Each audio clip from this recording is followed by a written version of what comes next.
Thank you for joining me for a walk in the garden on this lovely May day. We're starting out in the herb garden. I'm Liz Davey, and this is a series of gardening shows on NCTV. I have a variety of gardens, as if you've watched other parts of the series, you realize. And again, we're starting in the herb garden. Today's a lot different than the first session that we did. That day I was in my winter coat and the ground was bare. Now it's early May and things are really popping up every day. And no winter coat is necessary, thank goodness, after a very long winter. In the herb garden, I've had it all trimmed back. Things are coming up, and we even have a few things we can pick and use. Sorrel is one of them. It's very acidic, often made into soup, and I'm going to make something else with it a little later in the show. The rhubarb isn't quite ready, but it's almost ready. We could pick a tiny bit of the lemon balm. Certainly the chives are getting ready to bloom, but you can continue to pick those even when they're in bloom. And we have tarragon that's usable, and also some sprigs of oregano if you want to make a pizza. The herb garden takes a little more lime than some of the other gardens, so I've sprinkled this with lime, and I will be mulching it soon with a very rich mulch so that it'll get the herbs off and running. You can also start planting hardy herbs now. There are some herbs that I plant that are very tender, and I'll wait another 2 weeks for those. We're still getting some pretty cool nights. It's been down in the 40s a few times, and some more is predicted. The days are lovely, but the nights can get quite chilly, so I hold off on some of those tender annuals. Now let's go over to the perennial garden. The bulbs are in full bloom right now. And let's talk about a few of them. This is an anemone, and this is anemone blonda. Blonda means white. And grape hyacinths, of course. The late daffodils are coming, and a few of the tulips are still blooming. It's really a great time for the bulb garden. The PJM rhododendrons are also starting to bloom. This is just a classic PJM, but it gives a lot of color in the garden. It's time to take out your phone or your camera and look over your bulbs and take a lot of pictures. What you want to do is take your notebook out with you too and check for any spaces in that garden where you have bulbs that you need bulbs. You know where they are by the picture, so you won't plant over them next year with a contrasting color or one that doesn't contrast very well.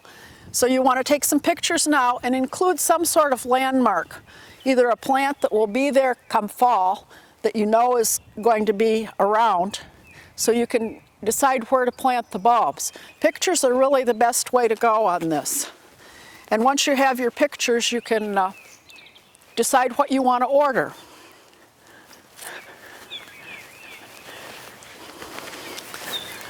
Some of the plant catalogs are out already, the bulb catalogs, so you look through those, decide what would go nicely with the rest of your bulbs.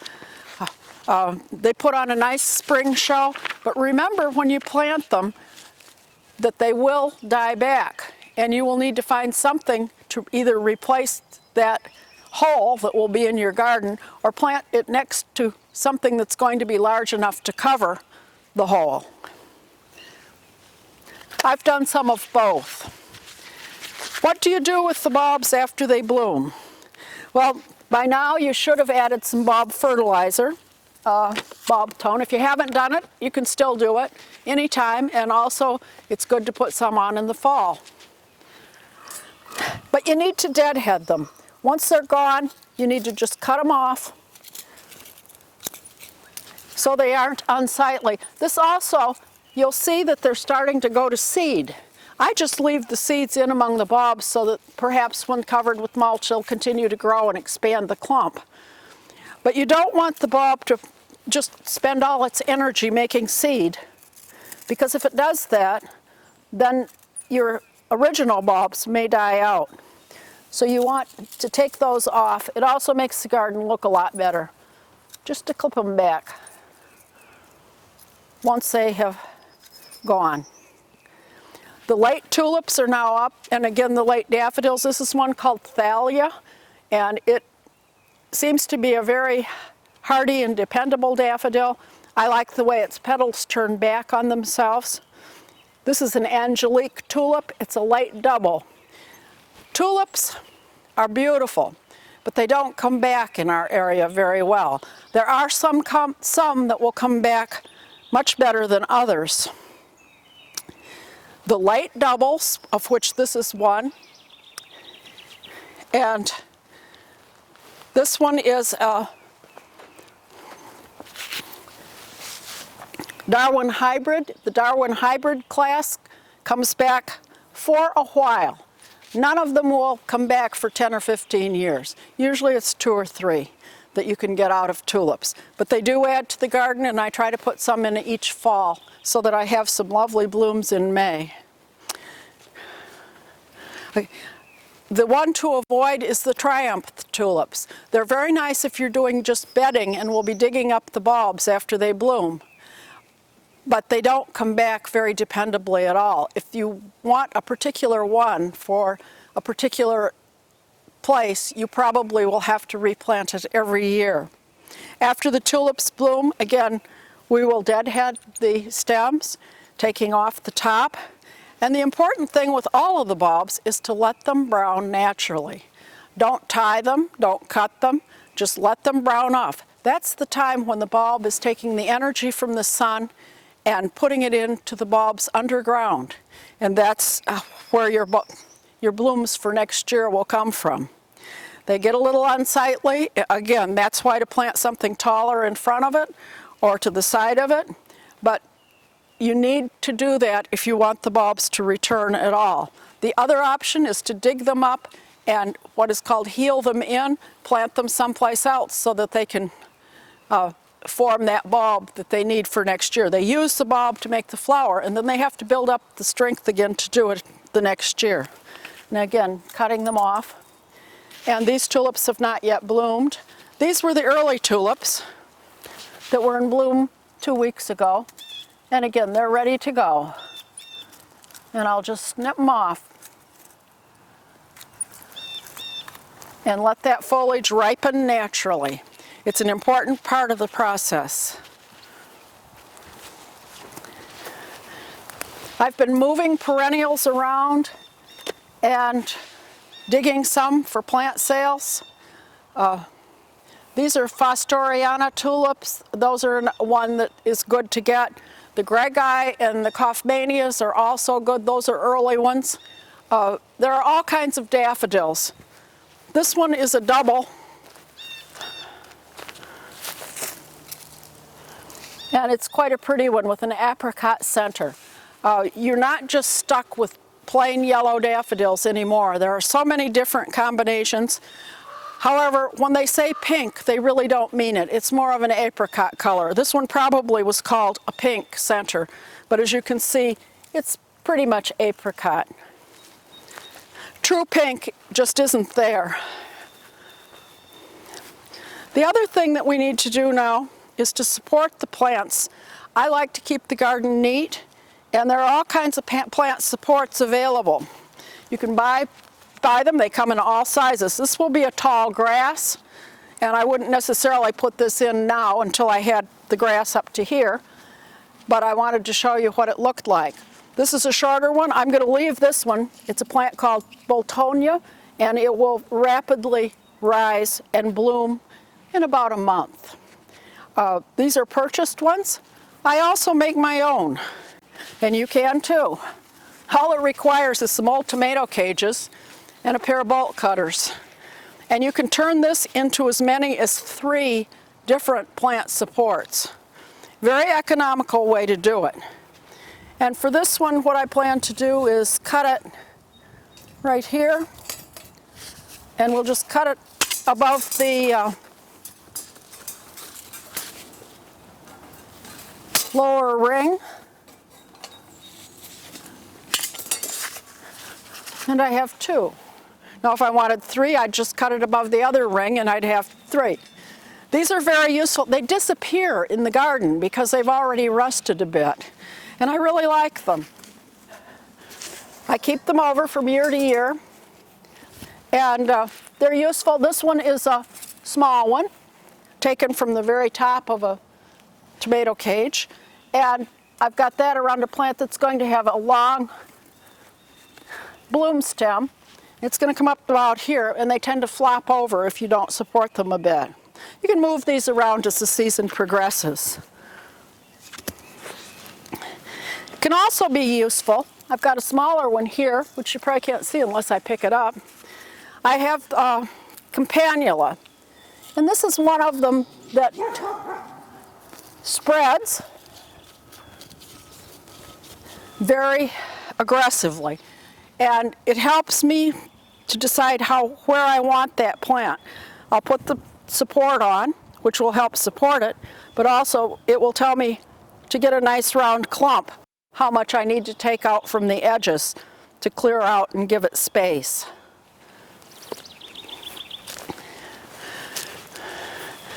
Coming down this way, again we have more of the daffodils. This has a very ruffly center and is quite bright. This one just has a yellow center and a white outside.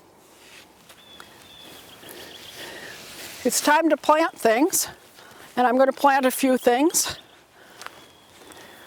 The first being a primrose. Now I have a primrose in bloom on the other side of the garden, and this one I had inside. It bloomed inside for me, and I know that it's hardy, so I can come out here and actually plant it after its bloom was finished inside.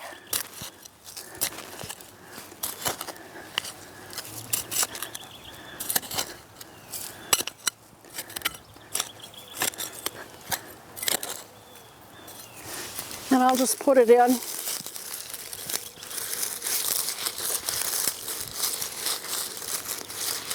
Firm it in and water it, and we should have nice blue blooms next year. A little earlier. The red one is in bloom right now. The other thing that I can plant right now is a hyacinth. I had this bulb inside. It's finished, but you still need to ripen off that foliage.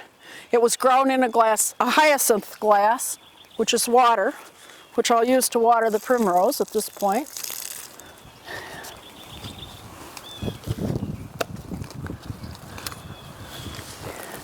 And again, we'll plant this over here, and hopefully it will come up, build enough strength over the summer to come up next year and have a nice blue bloom.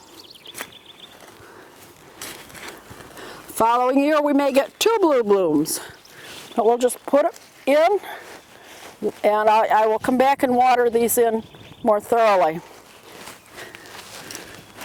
Always water the plants that you plant. Now's the season to go to the garden center and do your planting of your perennials for the season.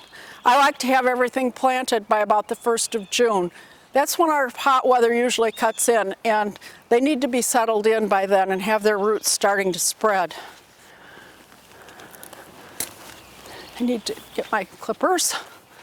This is what I call, is it dead yet? I had a fairly tall knockout rose in this position, and I've taken off some of the stems. I waited and waited to see how much it would leaf out, and it has not. It was damaged this winter, I suspect by the wind. I've talked to several other people who have had knockout roses. Usually they're very hardy, come back in full swing. This year, not so much. So what I'm going to do is just cut this back all the way to some nice new growth. and we'll see how it does over the season. It's certainly not as tall as it was. It needed to be cut back anyway. We've gone a lot further than I intended. But roses this year, some of them came through really well. Others seem to have died back. Again, it possibly is part of the wind we've had. It's hard to say, also the cold winter. But be aware, don't take them out right away. Just wait until you see that foliage at the base. Then it's time to cut them back to something that's nice and green and looks like it's ready to get going. Pruning things often stimulates them to further growth. So be sure to do it rather than just leave the old dead stems there and hope that the base covers it up. Now we're going to move on to the vegetable garden.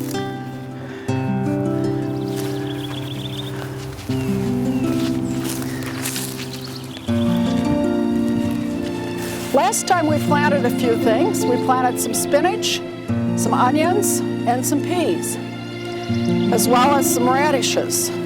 I went ahead and planted some lettuce and some flowers. The peas are starting to come up now. You can just see them, and we know that they're going to need something to support them. So what I've done is just pruned off some branches, and this is called pea brush. And you just put the brush beside the peas and anchor it pretty well. And the peas will be climbing this as they emerge. You want to get the peas off the ground. You can also use stakes and nets, but I found this to be a great thing because you just throw everything away when it's finished, when your peas have finished growing. And you can cut stems depending on how tall your package said the peas would be. You can cut it to size. These are fairly dwarf, but if you had taller ones, you could cut more. The peas will produce better if they have something to climb. So we'll put these in, and by next time I'll have the whole row filled.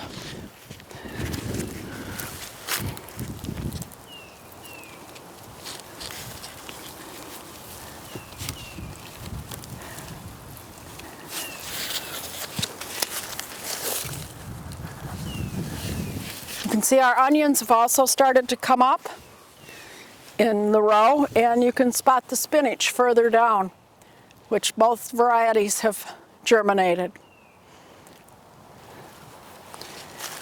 The lettuce is a little harder to see, but it has come up, both the red variety is very hard to see, and the green variety. Also some beets. These things are early. Now, the best time to weed your garden is when you see the weeds, obviously. Don't wait until they get 2 feet high. But right in here, I've had cilantro that has seeded itself. And I usually leave it because it's early and it's very tasty if you like cilantro, which we happen to. So I usually let the seedlings stay in the middle of the rows and it's early to go to seed, so we take it out before the other things have matured very far. Today we're going to do some more planting. And this time, I'm going to come around this way, and we're going to plant some parsley. The trick to parsley, it's hard to germinate frequently, and the trick is to soak the seeds overnight. Just put them into a little cup of water and soak them overnight, and then, wait a minute, I'm in the wrong spot. There we go. Just ever so gently spread them out. They're a little hard to do when they're wet, but they will grow. You can get them fairly close together. We have the parsley ready that was planted last year. That's in its second season. Remember, parsley's a biennial, and in order to finish its life cycle, it will come up the second year and then bloom. You can use it both years, so you don't dig up your parsley at the end of the season thinking it's all over.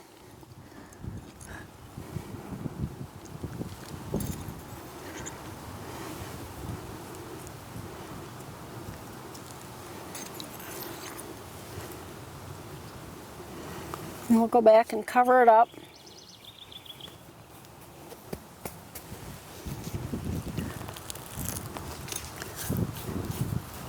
And pat it down well. And since I'm planting 2 varieties, I'll select a nice rock to put right here to mark where the first one ends and the second one will begin.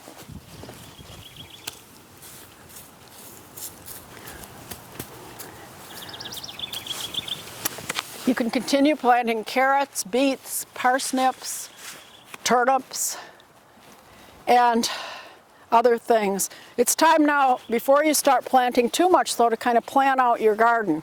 You'll see I have a row of black plastic, and I've formed a little hill in the middle of that black plastic, and that's where I'm going to put my peppers and eggplant. They like the soil really warm, and that black plastic will heat up the soil for those plants.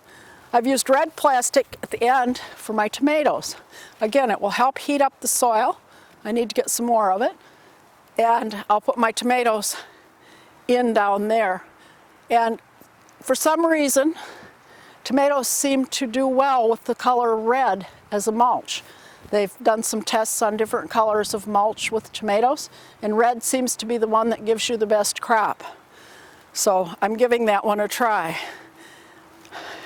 It's not quite time to put in my sets of peppers and eggplant. They again like it really, really warm, and it isn't warm yet enough, especially at night. The next thing I am going to do though is plant cauliflower. You can put out all of the cole crops, which would include cauliflower, broccoli, kale, and cabbage. It's the cabbage family, red and green cabbage. And I'm going to start today by putting in some cauliflower. And I'll put it in about 18 inches apart.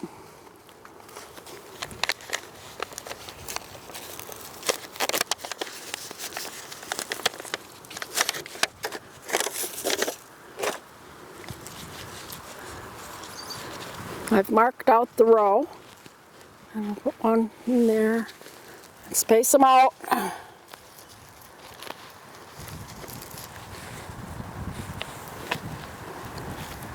12 to 18 inches is good.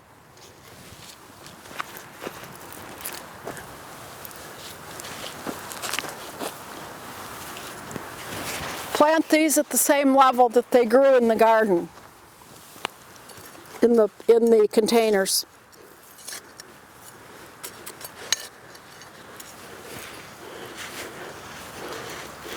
If your soil is not particularly good, you can always add some compost in the planting holes.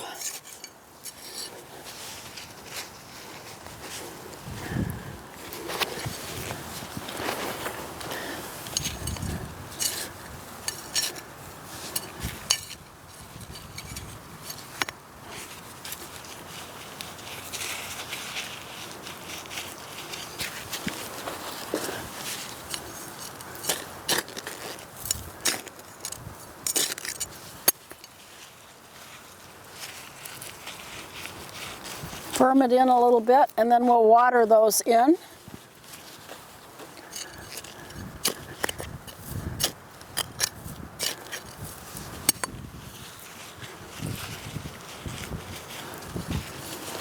I'll finish off this row with some broccoli.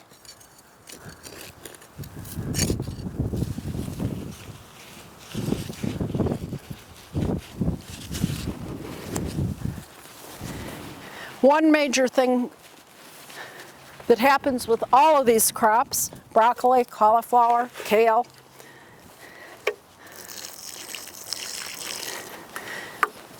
if you've seen the little white butterflies around, those are cabbage moths. And if they're around your garden and can get to your plants, they lay eggs, and that's what causes the little green caterpillars in your organic vegetables. There are sprays you can use, but you can also prevent it by using a row cover. And that's what I'm going to be doing.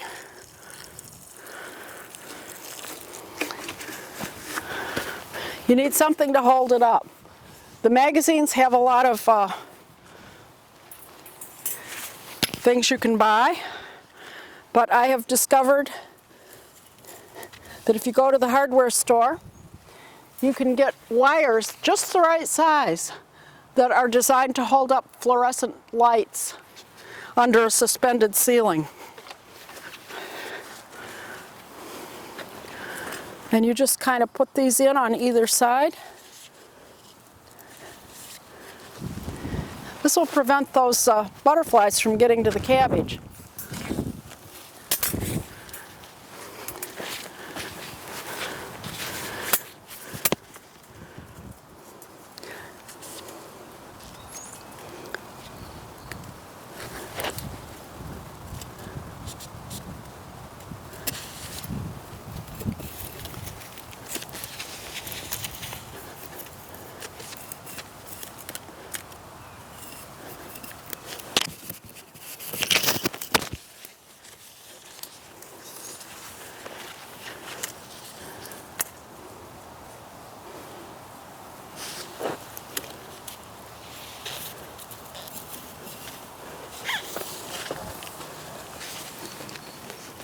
And you need to do it pretty much as you plant it, or you'll have a problem with those cabbage moths.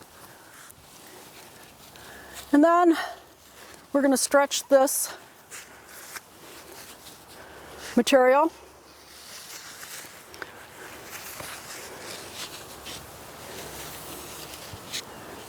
over the top, leaving enough on each side so we can weigh it down with rocks.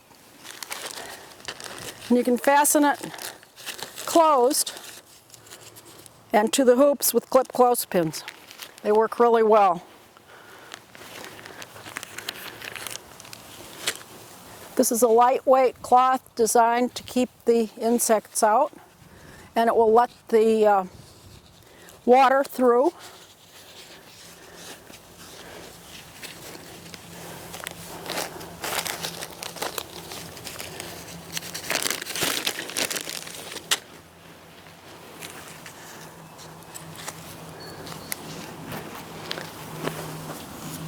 Probably take a little adjusting to get it just right so that I have enough space to tack it down.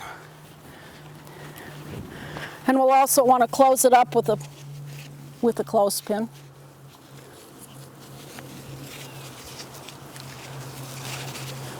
I think I need to pull it forward a little bit. And again, we'll weight it down with some rocks. And move that one in a bit.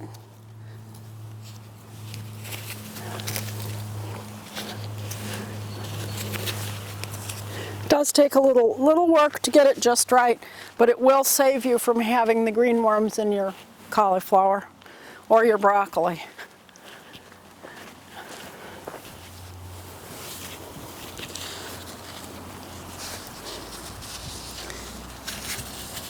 I have plenty of rocks in this garden, so there will be enough rocks to weight it down and to close up the tunnel. You need to fasten it fairly firmly because the wind can get under it if you don't.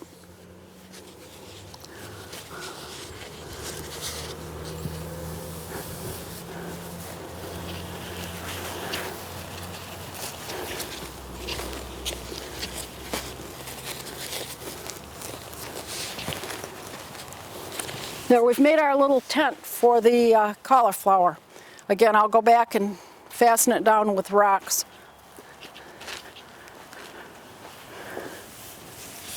All the way around so that we have a nice tight seal. You can see through it so we can see how our crop is doing, and you can water through it. And I'll do this with the cabbages as well. So we'll have a whole line of white cloth.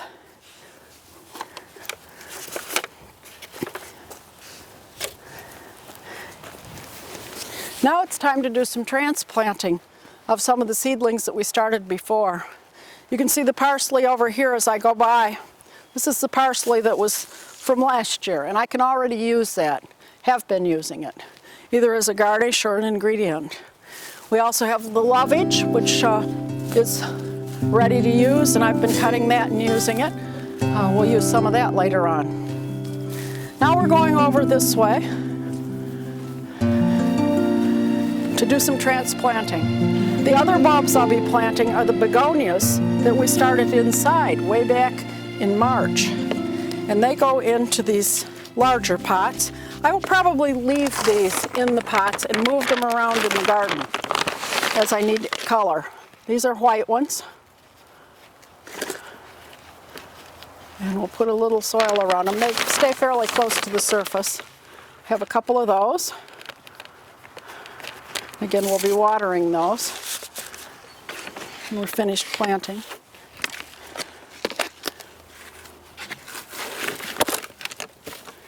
There's another one, second one. You'll see they've been in the peat and vermiculite, and they've formed some good roots. And they're coming from the top, which is always good to see. These, again, will probably go into my sun shed so that they can appreciate the warmth as they continue to grow on. My shed will be very full by the time I'm ready to plant things outdoors from there. You could plant them outdoors now. It may slow them down if the soil is still a little cold. I prefer to wait until they're bigger and leave them in the pots for bloom. The other thing that I'm planting are caladium. And caladiums are grown for their fancy leaves. And they have a really knobby looking, strange bulb. But they go in to the pot also. And again, you only want to cover it with very little soil. I think I might need to put a little more soil in first. I'm just using an organic potting soil with these. I'll add some fertilizer as they continue to grow. Some organic, probably fish oil. Once they're outside. Fish oil inside is very good for the plants, but it's not very good for the smell of the house. So I usually wait to use that until I get them outside. So this would be the caladium.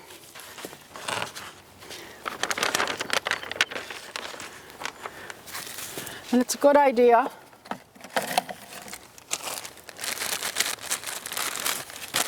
to label plants. I've labeled all of the ones for the plant sale with the name of the plant, how large it is, small, medium, or large, when it blooms, and whether it requires sun or shade, and also the color of the bloom if it has one.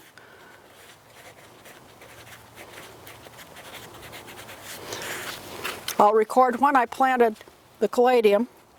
The begonias, I can pretty much see what they are, but the caladium, I'll record both of them in my journal, and then I will know what it is when it comes up. The next thing I want to do are the tomatoes that we started inside in March. And for those, I'm going to use pots that I've collected, deep ones. And I'm going to use compost to plant those, so they get a good dose of the compost. You remember we numbered these, and some are bigger and some are smaller, but we want to bury these as we put them into these pots. We want to bury the stems up to the top of the leaves. Tomatoes form roots. Most things you plant at the same depth that it was growing, but not with tomatoes. With tomatoes, and you have to be very careful of the stem, but you want to bury the stem. Even if you happen to break the stem by planting it, you possibly will get roots, because tomatoes will form roots all along the stem. This will give you a strong plant when you're finished. Do another one, a bigger one. And I know that I can look at the label, and we numbered these. we numbered the ones. I have 6 different varieties of tomato, and I had numbered them, and so I have a craft stick with a number 6. I'll know that's a number 6. I'm going to put these in a little plastic tray. These will go into my sun shed, and let's see, this one would be a number 5. And see, it's a longer one, so I'll probably put it right in before I start adding the compost.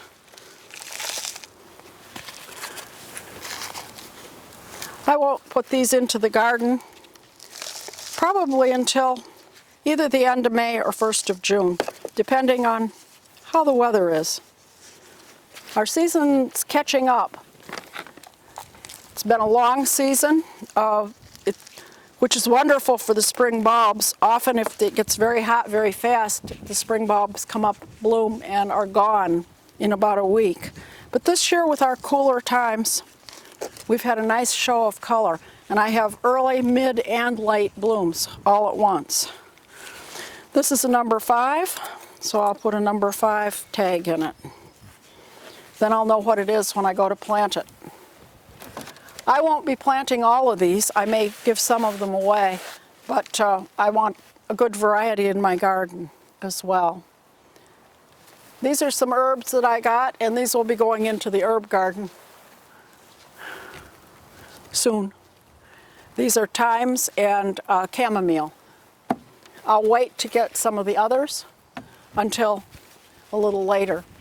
I like pineapple sage and lemon verbena, but both of them are very tender and like the temperature quite warm. Now let's go back to the shade garden.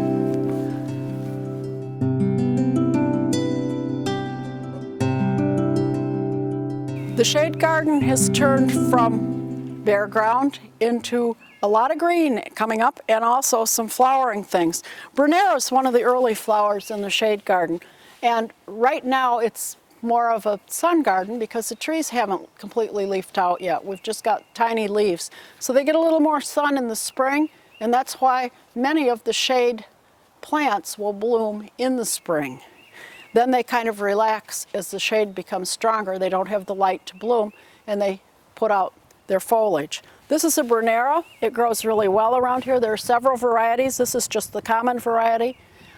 There are also ones whose leaves, and the leaves will become quite a bit larger, have various shades of white, edging in white, marbling in white, and they are a very attractive plant pretty much all season.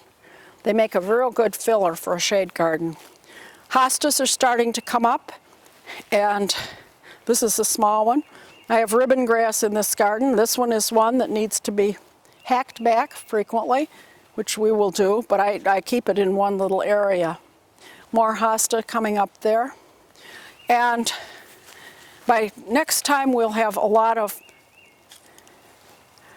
phlox. There are 2 types of phlox. One is a garden phlox, and the garden phlox is the one that goes in the sun and blooms in the late summer.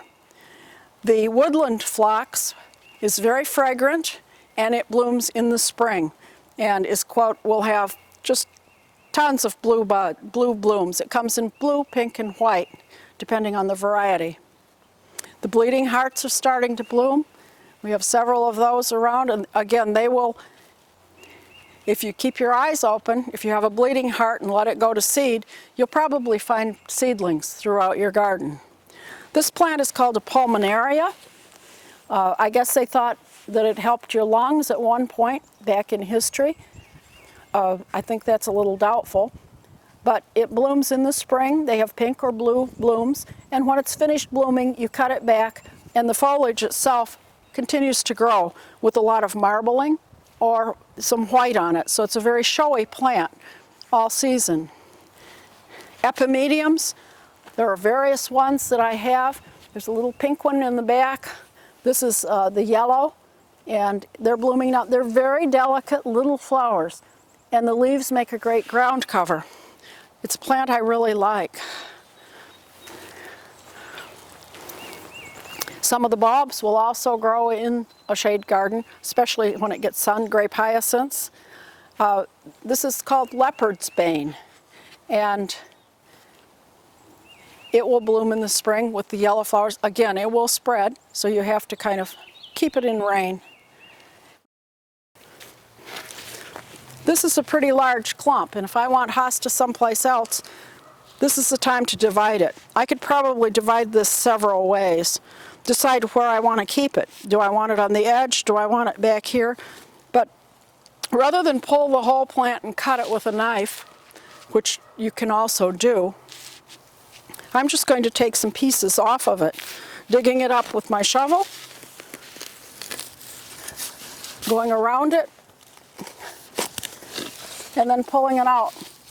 And you'll see I have roots. That is a root that doesn't belong to it, which we'll cut off. But we have even a crocus within it. Also, when you're doing your weeding on edges, how do you know if it's a crocus, which you need to leave in order to get blooms next year, or just plain old grass that's snuck in from the lawn? If you look carefully, you'll see a white line down the middle of every crocus leaf, and those are the ones you leave. If you don't see the white line, chances are pretty good it's just grass that's crept in from the lawn and you need to pull it out. You can also pull out this bulb if you want to continue dividing and take it out, but I'll let it go with the plant. This plant can be planted then elsewhere in the garden. I'll find a spot that needs a hosta and plunk it in. I know that this is a short variety. I have very tall hosta. Those are going to be very large. This one is a shorter one, more appropriate to edges of the garden. Some of the things haven't leafed out yet. This is a fall blooming plant. It's just starting to put out leaves. A lot of times the things leaf out kind of in the order that they grow. Again, we have more of the Brunera down this way and over there too. I do have a lot of hosta and I like it. It really fills in nicely and adds a very peaceful effect to the garden. This one we will plant in another spot a little later today. Another part of the shade garden, I have what's called mertensia. Mertensia is what's called a spring ephemeral. Spring ephemerals are plants that bloom in the spring and then they disappear. They come up early, they do their blooming, but then you'll not see them again until next year. Mertensia is one of those. I like it very much. The deer tend to leave it alone, but I spray it anyway because every once in a while a deer will get it. It's spreading in here, which is exactly what I want. I'll let the blooms just stay on the plant, and hopefully the little wind will spread around the seed and we'll have a whole patch here within a couple years. Now it's time to go into the kitchen and bring out some things that I've made with the herbs that are harvestable right now. I want to show you some of the things that I've done with some of the things that are available for picking in the garden right now. We still don't have a full garden to pick from, but there are enough things to make your food a little more interesting. I picked some of the lovage, and if you'll remember, it looks kind of like this. Smells very heavily of parsley. Made some potato salad. You could also just use some from the deli. And I'm going to add that and some of the chopped chives to kind of spice it up a little bit.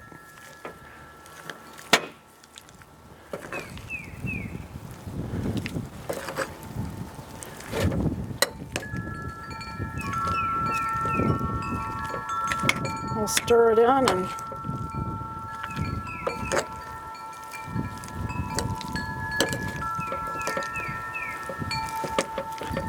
it's a very simple potato salad. Potatoes, eggs, mayonnaise, and then we've added some extra seasoning here with the lovage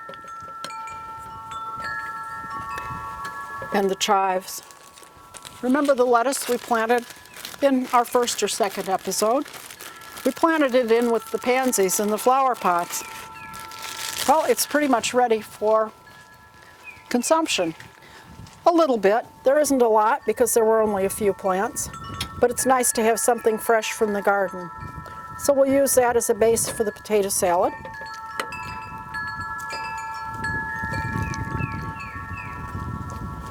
Spoon it onto the lettuce. And then we can garnish it with some of the flowers from the garden. Violas, which grow pretty easily in my flower garden. I know they're pesticide free because I grew them. And I can use that as a little garnish on top of the potato salad. Gives it a little spring touch. This would be nice for luncheon or for dinner.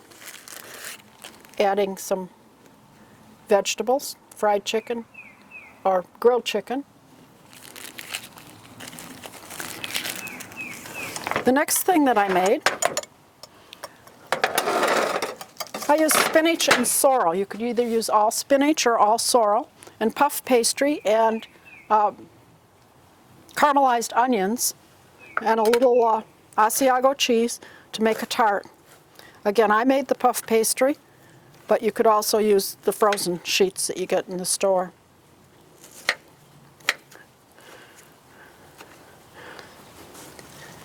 Once you have the puff pastry, it's pretty simple to put together by just caramelizing the onions and adding quite a lot of sorrel and spinach. It cooks down. When you add those things, it will cook down quite a lot.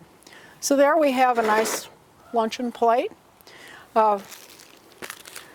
If you put this on the table for service, you might want to put a few of the sorrel leaves on as a garnish. You can always use the herbs as a garnish on any dish, and it's particularly nice to let people know what's in the dish.